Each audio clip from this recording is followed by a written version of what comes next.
नमस्कार, मैं हूं अदिति शाह और आप देख रहे हैं स्तुति। कई बार बाहर से सब ठीक दिखता है, लेकिन अंदर ही अंदर इंसान तनाव से जूझ रहा होता है। ऐसे में मन को हल्का और स्थिर कैसे रखें, आइए जानते हैं बीके अदिति जी से कि तनाव भरी जिंदगी में शांति कैसे लाई जा सकती है। तो सारा ध्यान अपनी इनर स्टेज पर रहे। हमारे लिए कोई भी परिस्थिति है ना, उससे ज्यादा इंपॉर्टेंट है हमारी आंतरिक स्थिति। तो फोकस, और उसके लिए टेंशन की जगह ए लगा हुआ आगे अटेंशन। अगर टेंशन आए तो ए लगा के अटेंशन। अटेंशन रखेंगे किसके ऊपर? प्रॉब्लम के ऊपर नहीं, अपनी आंतरिक स्थिति के ऊपर। उसे स्टेबल करेंगे, शांत रखेंगे, स्ट्रेस फ्री रखेंगे। और उसके बाद आप अपने मन के अंदर प्लान बनाएं, है ना। कौन सी चीजें हैं जिन्हें मैं स्किप कर सकती हूँ, कौन सी चीजें हैं जो मेरे लिए प्रायोरिटीज हैं, है ना। कौन सी चीजें हैं जो मैं शाम को भी आकर कर सकती हूँ, कौन सी चीजें हैं जो मैं किसी और को भी दे सकती हूँ, है ना। ऐसे अगर मन के अंदर प्लानिंग कर लेते हैं, वो कब होगी? जब बुद्धि प्लेन होगी। अगर प्लेन बुद्धि नहीं है, फिर वही स्ट्रेस, ये हो गया, वो हो गया, वे ना हो जाए, तो फिर आप ठीक नहीं कर पाओगे। इंपॉर्टेंट है हमेशा कोई भी परिस्थिति आ जाए, पहली चीज स्वस्थिति। कोई भी पराई चीज आप पर अपना आधिपत्य नहीं जमा सकती। आपके साथ वही होगा जो जैसा आप करोगे। अगर आप टेंशन में होंगे तो आपके साथ ऐसी चीजें होंगी जो टेंशन और क्रिएट करेंगे। अगर आपकी स्टेज अटेंशन वाली होगी तो कोई भी चीज आप पर हावी नहीं हो पाएगी।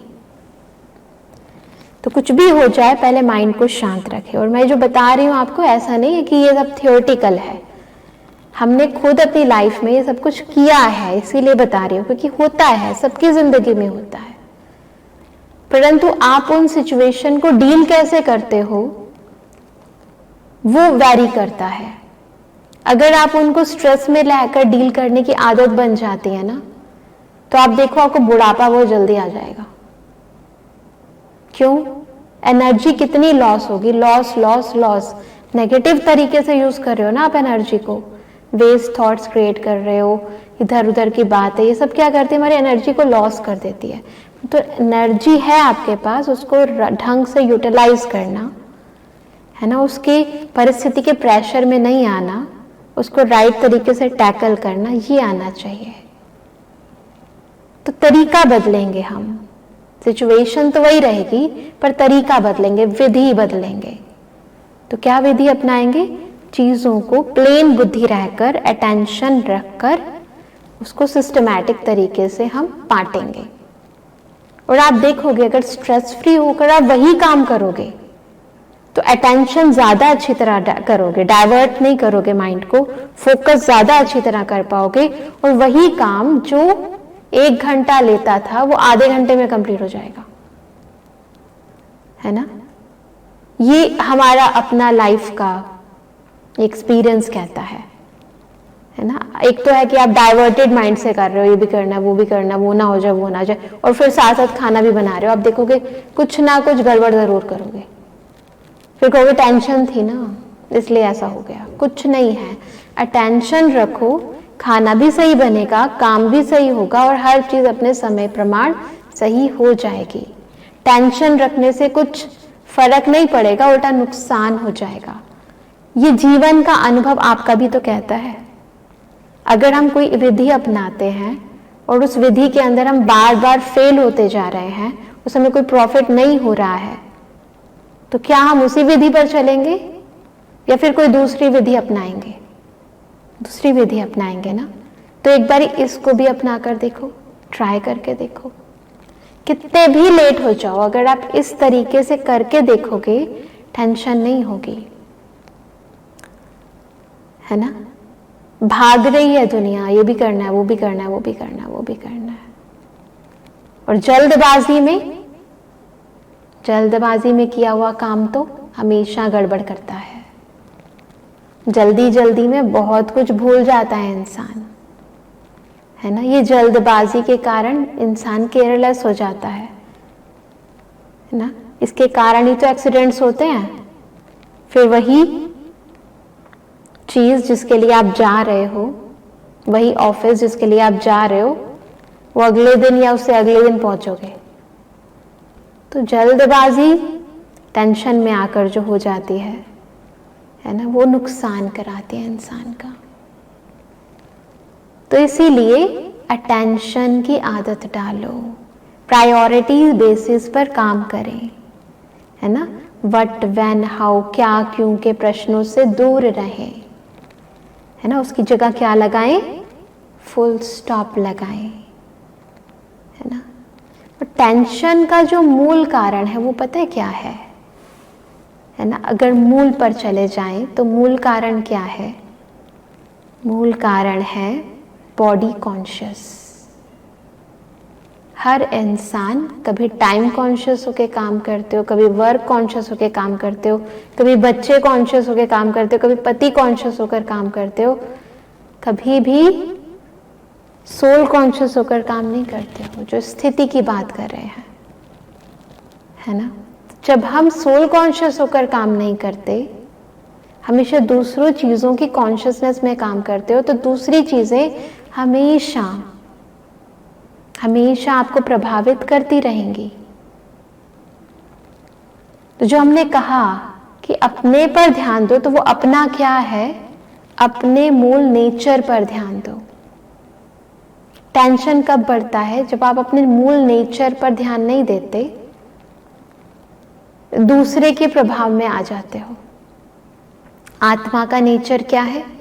सुख है, शांति है, प्यार है, आनंद है, खुशी है, शक्ति है, ज्ञान है, गुण है। ये हमारे नेचर हैं, ये हमें पसंद है। परंतु हम क्या करते हैं? इनके अगेंस्ट जो चीजें हैं ना, उनके प्रभाव में आ जाते हैं। क्यों? क्योंकि सोल कॉन्शियसनेस नहीं है ना, हमेशा इस शरीर के भान में है। तो अगर आप टेंशन फ्री होना चाहते हो, मेडिटेशन का पहला रूल क्या है? पहला रूल कि अपने को सोल कॉन्शियस स्टेज पर लेके आना। जैसे जब कोई इंसान मर जाता है तो क्या होता है? कोई टेंशन होती है? नहीं होती है ना। तो जब इंसान मर जाता है तो बेसिकली होता क्या है? सोल अलग और बॉडी अलग हो जाती है। यही होता है ना। जब हम सो जाते हैं तो भी क्या होता है? बॉडी बिल्कुल लूज हो जाती है, सोल जैसे डिटैच हो जाती है बॉडी के साथ। होती बॉडी में ही है, परंतु पूरा जैसे कंट्रोल जो है वो खत्म हो जाता है, डिटैच हो जाती है अंदर रहते हुए भी। तो वही चीज जो हम सोते हुए करते हैं, है ना। मृत्यु होने के बाद तो बॉडी छोड़ ही देते हैं, परंतु फिर भी डिटैचमेंट वाली जो स्टेज है कि हम चीजों से डिटैच हो जाएं। जब डिटैच हो जाता है ना इंसान, थोड़ी देर के लिए उसे छोड़ देता है और फिर आता है उस काम के ऊपर ना। जैसे हम कोई काम करते जा रहे हैं, वर्क कॉन्शियस हो गए, है ना। उसके बाद ब्रेक, सोल कॉन्शियस हो जाओ, फिर दोबारा वर्क पर आओ, तो आपको वो वर्क करने की जो कैपेसिटी है, कैपेबिलिटी है, आप देखोगे ना आपकी बढ़ जाएगी, एफिशिएंसी बढ़ जाएगी। परंतु आप लगे रहो उस कॉन्शियसनेस में, क्योंकि उसमें डाउन हो रही है, तो फिर क्या होगा? टेंशन आने के पूरे चांसेस हैं, चीजों का प्रभाव पड़ना बहुत स्वाभाविक हो जाता है।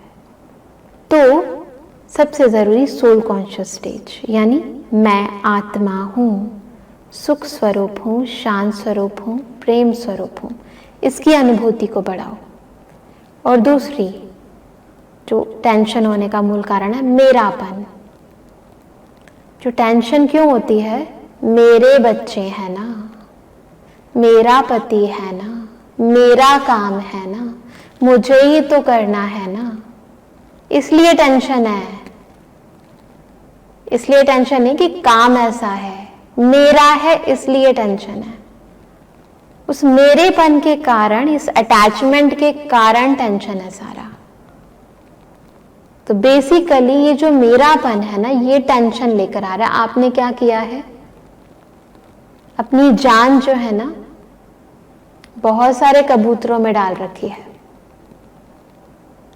उस कबूतर को हिलाते हैं तो आप भी हिल जाते हो, उसको कुछ होता है तो आप भी को कुछ हो जाता है। तो ये सारे जो मेरे मेरे हैं ना, इनके कारण हमें टेंशन है।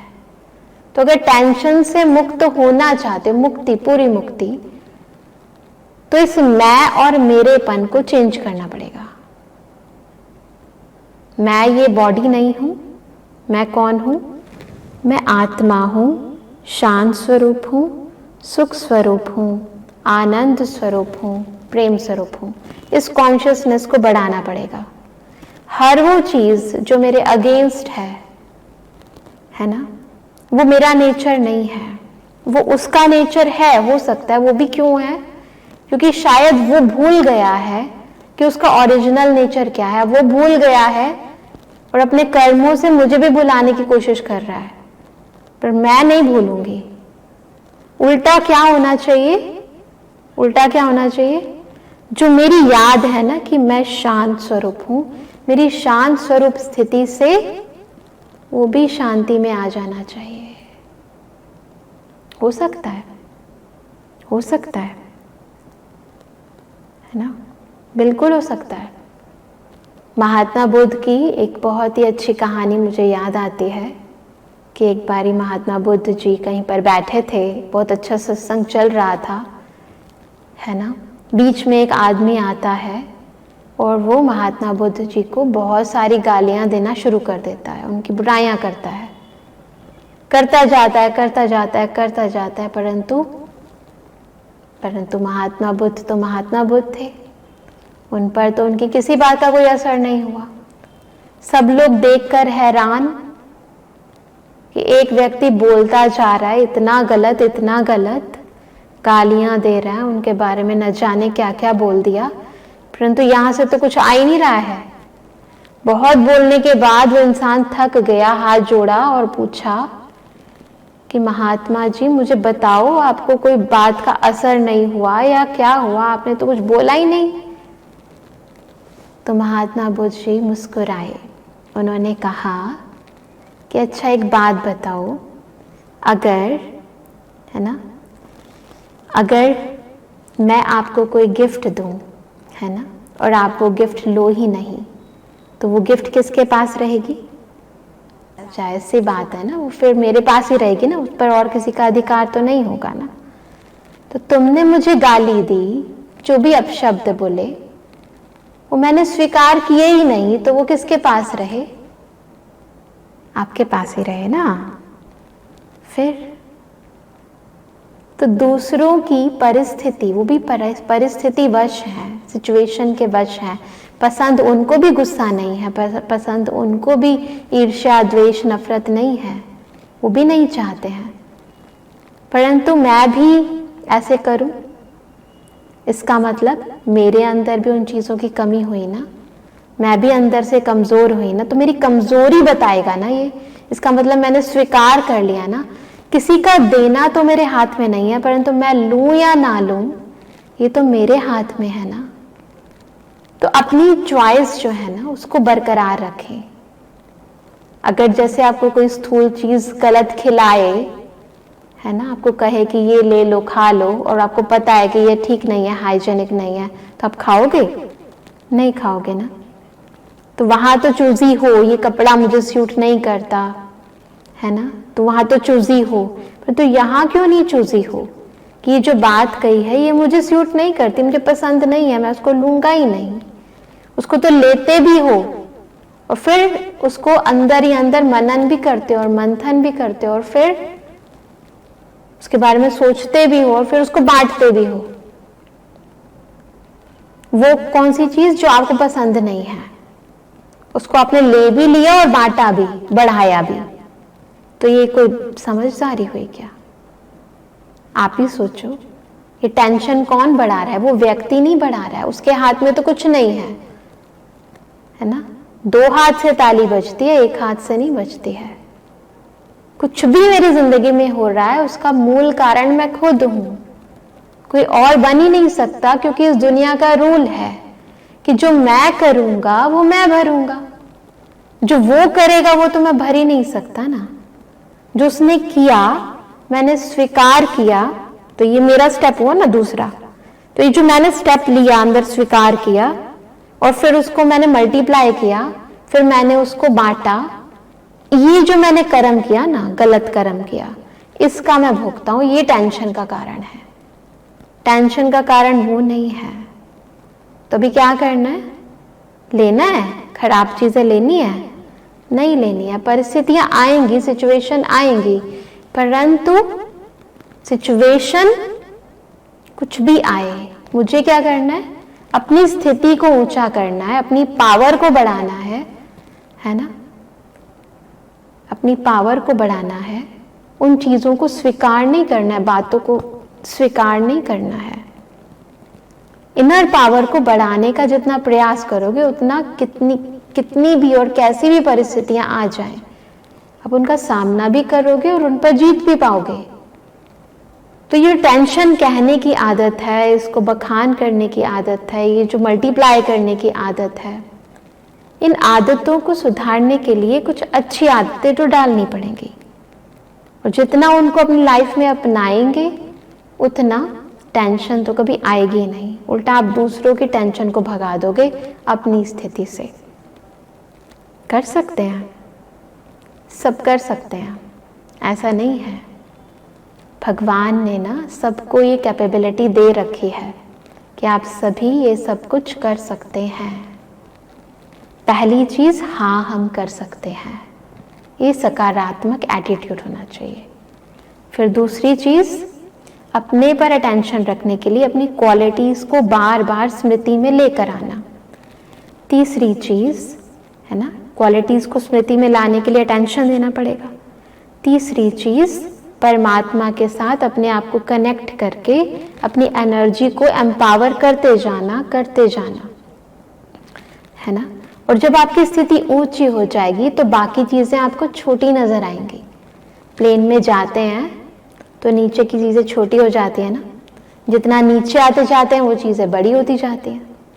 तो ऐसे ही अपने अंदर की स्थिति को भी ऊंचा करते जाओ। कब होंगी? ऊंचे ते ऊंचे परमात्मा के साथ कनेक्ट होकर। लव बढ़ जाएगा, शांति बढ़ जाएगी, सुख बढ़ जाएगा। तो छोटी छोटी दुख की बातें, छोटी छोटी अशांत करने वाली बातें आपको प्रभावित नहीं कर पाएंगी। जैसे स्थूल धन भी किसी के पास बढ़ जाए, बहुत पैसा हो जाए, तो थोड़ा बहुत आना जाना, कोई देता है कोई लेता है, 1000 2000, ये सब चीजें क्या फर्क पड़ता है उसे। परंतु हाँ फर्क पड़ेगा अगर धन ज्यादा नहीं होगा तो कर सकते हैं टेंशन फ्री लाइफ, है ना। टेंशन को मैनेज नहीं करना, टेंशन को दूर भगाना है, उसके लिए अटेंशन रखना है। बार बार सोल कॉन्शियस स्टेज में आकर अपनी आंतरिक ऊर्जा को, अपनी आंतरिक गुणों को स्मृति में लाना है और सर्वशक्तिमान के साथ कनेक्टेड रहना है। एक छोटी सी प्रैक्टिस हम सभी मिलकर करेंगे।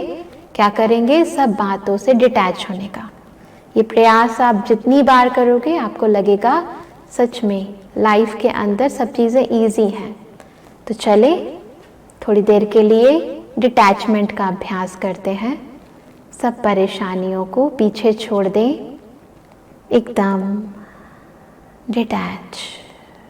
जीवन में चलते उतराव चढ़ाव परिस्थितियों से मन को एकदम निवृत्त करें।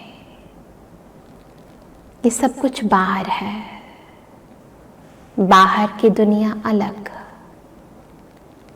और मेरे अंदर की दुनिया बिल्कुल अलग है।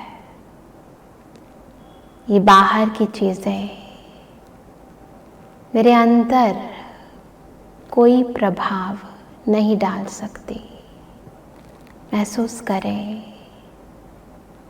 मैं शांत हूँ। बाहर चाहे कितनी भी अशांति है, पर मेरे भीतर एकदम शांति है। बाहर चाहे कितनी भी नफरत है, पर मेरे भीतर प्यार ही प्यार है। महसूस करें मस्तक के बीच चमकती हुई लाइट। बाहर चाहे कितना भी दुख है, पर मेरे भीतर सुख ही सुख है। मैं सदा अपने अंदर की स्थिति पर अटेंशन रखती हूँ। बाहर की कोई भी चीज़ मेरे भीतर आ नहीं सकती, क्योंकि मैं सदा स्वयं को परमात्म छत्र छाया में रखती हूँ। महसूस करें ऊपर परम पिता परमात्मा से आती हुई लाइट मेरे अंतर मन को बाहर के प्रभाव से सुरक्षित रख रही है। मेरे अंतर की सकारात्मक ऊर्जा बाहर को प्रभावित कर सकती है, परंतु बाहर की कोई भी नकारात्मक शक्ति मेरे भीतर आ नहीं सकती। महसूस करें इस आंतरिक अटेंशन को। अब कुछ भी होता रहे, कोई कुछ भी कहता रहे, पर मैं एकदम स्थिर हूँ, एक रस हूँ, एक की याद में हूँ, एक के साथ हूँ। ओम शांति। तो ये छोटा सा अभ्यास करके देखें और फिर आप देखेंगे कि सच में चीज़ें बाहर हैं, अंदर नहीं है। टेंशन कहाँ आता है? अंदर आता है। कब आता है? जब आप बाहर की चीज़ को अंदर ले जाते हो और उस अंदर ले जाने के बाद उसको बढ़ाते हो और फिर उसको बाहर भी बांटते हो। अब हमें ये नहीं करना, अब इस साइकिल को ब्रेक कर दो। और ब्रेक करने के लिए खुद को पावरफुल बना लो। समझ जाओ टेंशन का मूल कारण क्या है ना? जब हम अंदर से शक्तिशाली हो जाएंगे ना, तो फिर चाहे कोई कुछ भी कहता रहे, कोई कुछ भी करता रहे, हमारे अंदर कुछ भी नहीं होगा, है ना? क्रोध नहीं आएगा, परेशान नहीं होंगे, हम अपनी शान में रहेंगे, है ना? कर सकते हैं सभी, है ना? तो जितना जितना ये मेडिटेशन का अभ्यास बढ़ाते रहेंगे। मेडिटेशन क्या करता है? माइंड को पावरफुल बनाता है ना? और हम किसके कांटेक्ट में हैं? सुप्रीम पावर के कांटेक्ट में हैं। तो नो टेंशन। तो जब टेंशन नहीं है, प्रेशर नहीं है किसी भी चीज़ का, है ना, उनका इफेक्ट नहीं है, माइंड स्टेबल है, राइट डिसीजन ले रहा है ना, कब क्या कैसे करना है उसको मैनेज कर पा रहा है ना, तो टेंशन आने की संभावनाएं भी खत्म हो जाती हैं, है ना। तो टेंशन ना अब हो ना फिर कभी हो, उसके लिए बस एक काम करना है, अटेंशन रखना है। ठीक? तो अपनों के लिए और अपने लिए, दोनों के लिए आप ऐसे अपने मन को, बुद्धि को, अंतरात्मा को सशक्त बनाएं। अच्छा, ओम शांति। अगर आपको ये वीडियो पसंद आया हो तो वीडियो को लाइक कीजिएगा और हमारे चैनल स्तुति को सब्सक्राइब करना मत भूलिएगा। मिलते हैं अगली वीडियो में, तब तक के लिए इजाजत दीजिए। देखते रहिए स्तुति मेरे यानी अदिति शाह के साथ। शुक्रिया।